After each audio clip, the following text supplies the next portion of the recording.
Praise the Lord. ஆண்டவரும் அருமை இரட்சகருமாகிய இயேசு கிறிஸ்துவின் நாமத்தில் நான் உங்களை வாழ்த்துகிறேன். மறுபடியுமாக கர்த்தருடைய பரிசுத்தமுள்ள சன்னிதானத்திலிருந்து கர்த்தருடைய பரிசுத்தமான வார்த்தைகள் மூலமாய் உங்களை சந்திப்பது மிகுந்த மகிழ்ச்சி. ஆண்டவருடைய பெரிதான கிருபையினால் இந்த வாரம் நாம் தியானித்து கொண்டு வருகிற காரியம் வெளிப்பட்ட ரட்சிப்பு, வெளிப்பட போகிற ரட்சிப்பு என்கிற தலைப்பில் கல்வாரி சிலுவையின் மூலமாக நம்முடைய ஆண்டவராகிய இயேசு கிறிஸ்து மூலமாக சகல ஜாதிகளுக்கும் வெளிப்பட்டது ஆத்தும ரட்சிப்பு. ஒருவன் கிறிஸ்துவை ஏற்றுக்கொள்ளும் பொழுது அவனுடைய ஆத்துமா ரட்சிக்கப்படுகிறது. அவன் ரட்சிக்கப்பட்ட அனுபவத்தில் வாழ்கிறான். பாவம் மன்னிப்பின் நிச்சயத்தை பெற்று கிறிஸ்து அவனுக்குள் வாசம் பண்ணுகிற அனுபவத்தோடு கர்த்தர் கொடுக்கிற ரட்சிப்பின் சந்தோஷம், பரிசுத்த ஆவினால் உண்டாகிற சமாதானம், சந்தோஷம், அது எல்லாவற்றையும் பெற்று அனுபவிக்கிறான். அது ரட்சிப்பின் மூலமாய் நமக்கு கிடைக்கிற பாக்கியம். அப்போது அது வெளிப்பட்டுருச்சு. இன்றைக்கு உலகம் முழுவதும் இருக்கிற ஜனங்கள் ரட்சிப்பை பெற்றுக்கொண்டிருக்கிறார்கள். இயேசு கிறிஸ்து இந்த பூமிக்கு வந்த நோக்கம் மனிதர்களை, பாவிகளை ரட்சிக்க கிறிஸ்து இயேசு உலகத்தில் வந்தார் என்கிற வார்த்தை உண்மையும் எல்லா அங்கீகரிப்புக்கும் பாத்திரமானது. முதல் காரியம். இப்போ நான் ரெண்டாவது ஸ்டெப்புக்கு போகிறோம். என்னன்னா வெளிப்பட போகிற ரட்சிப்பு.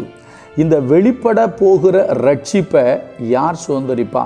வெளிப்பட போகிற ரட்சிப்பு என்று சொல்வது நம்முடைய ஆண்டவராய் இயேசு கிறிஸ்துனுடைய வருகை.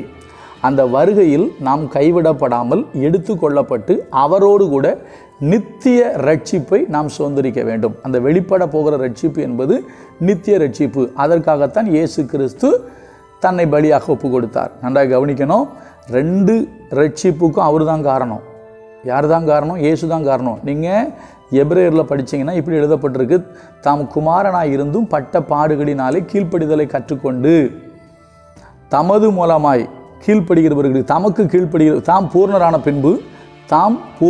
பின்பு தமக்கு கீழ்ப்படுகிற யாவரும் நித்திய ரட்சிப்பை அடைவதற்கு காரணராகின்னு போட்டிருக்கோம். அப்போ அவருக்கு கீழ்ப்படுகிற யாவரும் நித்திய ரட்சிப்பை அடைவதற்கு இயேசு கிறிஸ்து காரணமாக இருக்கிறார். சரியா? அப்போ அருமையான கர்த்தருடைய பிள்ளைகளே, அந்த நித்திய ரட்சிப்பை நீங்களும் நானும் பெற்றுக்கொள்ளணும் அப்படின்னா இயேசு கிறிஸ்துவுக்கு கீழ்ப்படியணும். அது எபிரேயரில் இருக்குது. சரியா?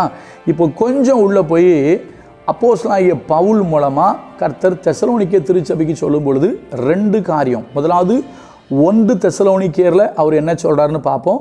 நாளைக்கு 2 தெசலோனிக்கேர், அதாவது தெசலோனிக்கருக்கு எழுதின 1ஆம் நிருபத்திலையும் தெசலோனிக்கருக்கு எழுதின 2ஆம் நிருபத்திலையும் இந்த ரட்சிப்பை பற்றி அவர் எழுதுகிறாரு. அதை மட்டும் நம்ம சுருக்கமாக வாசித்து யார் வெளிப்பட போகிற ரட்சிப்பை சுதந்திரிக்க முடியும் அப்படிங்கிறத பார்த்து நம்ம நிறைவு செய்வோம். இது மற்ற இடங்கள்லையும் இருக்குது. நம்ம எல்லாவற்றையும் சொல்வதற்கு நமக்கு இப்பொழுது சமயம் இல்லை. நீங்களும் நன்றாக வேதத்தை வாசிங்க. ஒரு கிறிஸ்தவ வாழ்க்கையில் மிக முக்கியமானது, நன்றாக கவனித்து கொள்ளுங்கள், வேத வாசிப்பும் ஜெபமும் மிக மிக அவசியம். தனிப்பட்ட முறையில் ஜெபிப்பதும் வேதம் வாசிப்பதும் மிக மிக அவசியம். அதே போல் சபை கூடி வருதலையும் விட்டுவிடக்கூடாது, மிக அவசியம். இது நம்முடைய வாழ்க்கையில் தொடருமேயானால் நிச்சயமாக நாம் தேவனை குறித்து அதிகமாக அறிந்து கொள்ள முடியும், தேவ ராஜ்யத்தில் சேர்க்கப்படவும் முடியும். இப்போ நான் வசனத்தை வாசிக்கிறேன் பாருங்கள். 1 தெசலோனிக்கேர் 5ஆவது அதிகாரம் அதில் 9ஆம் வசனத்தை நான் முதலாவது வாசிக்கிறேன். 1 தெசலோனிக்கேர் 5ஆவது அதிகாரம் 9ஆவது வசனம். தேவன் நம்மை கோபாக்கினைக்கு என்று நியமிக்காமல் நம்முடைய கர்த்தராகிய இயேசு கிறிஸ்து மூலமாய் ரட்சிப்பு அடைவதற்கென்று நியமித்தார். அப்போ தேவன் நம்மை எதற்காக நியமித்தாரா? ஆண்டவர் நம்மை கோபாக்கினைக்கு என்று நியமிக்காமல் நம்முடைய கர்த்தராகிய இயேசு கிறிஸ்துவின் மூலமாக ரட்சிப்படைவதற்கென்று நியமித்தார். நான் மறுபடியும் சொல்லுகிறேன், வெளிப்பட்ட ரட்சிப்பு ஆத்தும ரட்சிப்பு, வெளிப்பட போகிற ரட்சிப்பு நித்திய ரட்சிப்பு. அது தேவனோடு கூட வாழ்கிற அனுபவம். ஒன்றை புரிந்து கொள்ளலாமா? இப்படி புரிந்து கொள்ளுங்கள். முதல் அதாவது வெளிப்பட்ட ரட்சிப்பு கிறிஸ்து நமக்குள் வாழ்கிறார். வெளிப்பட போகிற ரட்சிப்பு என்ன தெரியுமா? நாம் கிறிஸ்துவோடு கூட என்றென்றைக்கும் நித்திய காலமாய் வாழப்போகிறோம். சரியா? ரொம்ப எளிமையான விளக்கம். சரி, உள்ளே வருவோம். அப்போ என்ன சொல்கிறார் அப்படின்னா, தேவன் நம்மை கோபாக்கினைக்கு என்று நியமிக்காமல் நம்முடைய கர்த்தராகிய இயேசு கிறிஸ்துவின் மூலமாய் ரட்சிப்படைவதற்கென்று நியமித்தார். அப்போ யார் அந்த ரட்சிப்பை சுதந்திரிச்சு கொள்ள முடியும்? கொஞ்சம் முன்னால் வந்தீங்கன்னா அப்படி சொல்கிற வார்த்தையை பாருங்கள். இப்போ படிக்கிறேன், 4ஆம் வசனத்தை படிக்கிறேன். 5:4 சகோதரரே, அந்த நாள் திருடனை போல உங்களை பிடித்து கொள்ளத்தக்கதாக நீங்கள் அந்தகாரத்தில் இருக்கிறவர்கள் அல்லவே. அப்போ எந்த மனுஷன் அந்தகாரத்தில் இருக்கிறானோ அந்த மனுஷனை அந்த நாள் பிடித்து கொள்ளும். எந்த நாள்? அந்தகாரம் பிடித்து கொள்ளும். அவன் தப்பித்து கொள்ள முடியாது. அப்போ யார் தப்பிக்க முடியும்? நீங்கள் அப்படி கொஞ்சம் கீழே வந்தீங்க அப்படின்னா, நீங்கள் எல்லாரும் வெளிச்சத்தின் பிள்ளைகளும் பகலின் பிள்ளைகளுமாய் இருக்கிறீர்கள். நாம் இரவுக்கும் இருளுக்கும் உள்ளானவர்கள் அல்லவே. விளக்கம் தெளிவாக கொடுக்குறாரு. அப்படி சொல்லிட்டு நிறைய சொல்கிறாரு.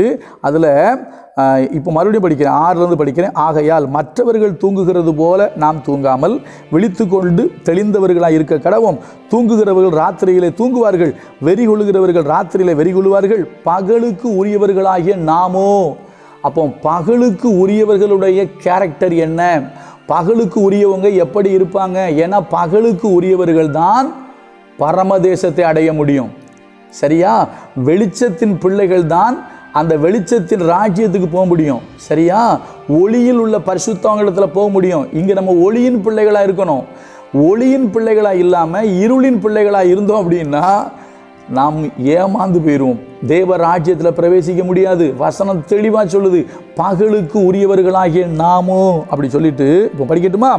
பகலுக்கு உரியவர்களாகிய நாமோ தெளிந்தவர்களாயிருந்து விசுவாசம், அன்பு என்னும் மார்க்கவசத்தையும் ரட்சிப்பின் நம்பிக்கை என்னும் தலைச்சிராவையும் தரித்து கொண்டிருக்க கடவோம். அப்போ என்னெல்லாம் சொல்கிறாரு? அன்பு, அதாவது விசுவாசம், அன்பு என்கிற மார்க்கவசம்.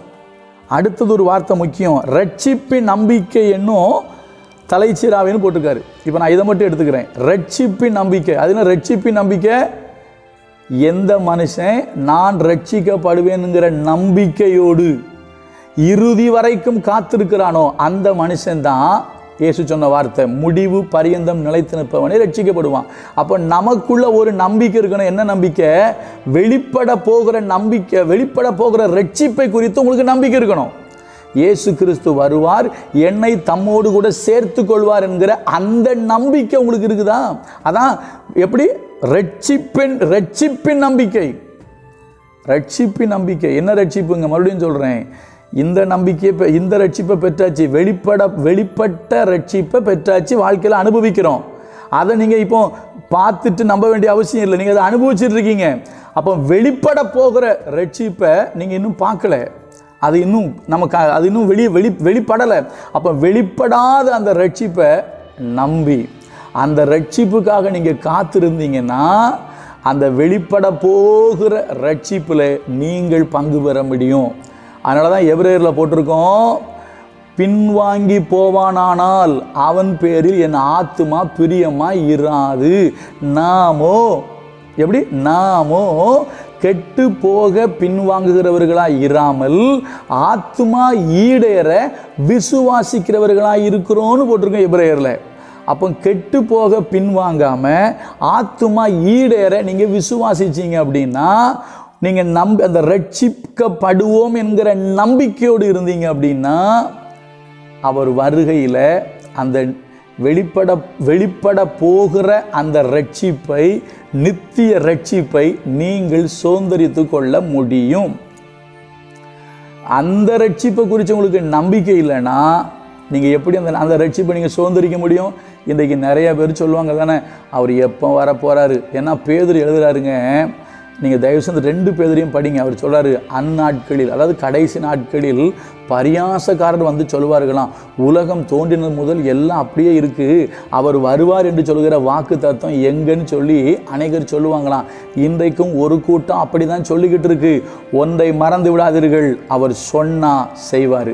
அவர் வருவேன்னா வருவார், வெகு சீக்கிரத்தில் அவர் வருவார். அந்த வருகையை குறித்து நம்பிக்கொண்டிருக்கிறீங்களா?